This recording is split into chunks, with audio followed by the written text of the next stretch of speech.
আসসালামু আলাইকুম। ৮ মিনিট মাদ্রাসা চ্যানেলের পক্ষ হতে আপনাকে স্বাগতম।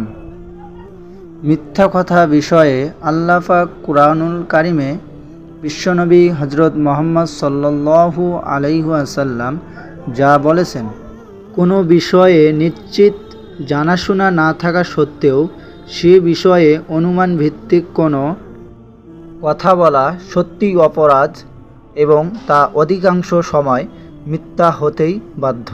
আল্লাহ তাআলা বলেন, বিসমিল্লাহির রহমানির রহিম, ওয়ালা তাকফু মা লাইসা লাকা বিহি ইলম ইন্নাস সামআ ওয়াল বাসারা ওয়াল ফুআদা কুল্লু উলাইকা কানা আনহু মাসউলা। যে বিষয়ে তোমার পরিপূর্ণ জ্ঞান নেই সে বিষয়ের পিছনে পড়ো না, তথা অনুমানের ভিত্তিতে কখনো পরিচালিত হইও না। নিশ্চয়ই তুমি কর্ণ, চক্ষু, হৃদয় এসবের ব্যাপারে কিয়ামতের দিন জিজ্ঞাসিত হবে। বনী ইসরাইল ৩৬ নং আয়াত। আল্লাহ তাআলা আরো বলেন, কুতিলাল খাররাসুনা, অনুমান ভিত্তিক মিথ্যাচারীরা ধ্বংস হোক। সূরা জারিয়াত আয়াত নং ১০।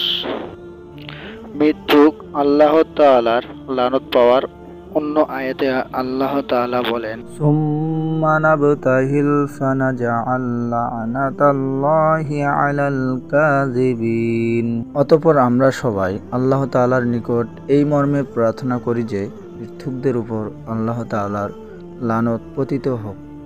সূরা আল ইমরান ৬১ নং আয়াত। অন্য আর এক আয়াতে আল্লাহ তাআলা বলেন, ওয়াল খামিসাতু আন্না লা'নাতাল্লাহি আলাইহি ইন কানা মিনাল কাযিবিন। পঞ্চমবার পুরুষ কথা বলবে যে তার উপর আল্লাহ তাআলার লানত পতিত হোক যদি সে নিজ স্ত্রীকে ব্যভিচারের অপবাদ দেওয়ার ব্যাপারে মিথ্যাবাদী হয়ে থাকে।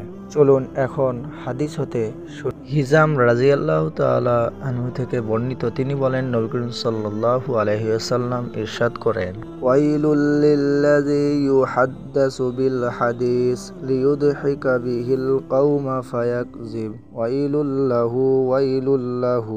অকল্যাণ হোক সে ব্যক্তির যে মানুষকে হাসানোর জন্য মিথ্যা কথা বলে, অকল্যাণ হোক সে ব্যক্তির। তিরমিজি ২৩১৫ নম্বর হাদিস। অনেকের মধ্যে তো আবার মিথ্যা স্বপ্ন তথা স্বপ্ন বানিয়ে বলার প্রবণতা আছে। আজকের ভিডিও এ পর্যন্তই। সবাই ভালো থাকবেন, যে যেখান থেকে দেখতেছেন পাশে থাকবেন।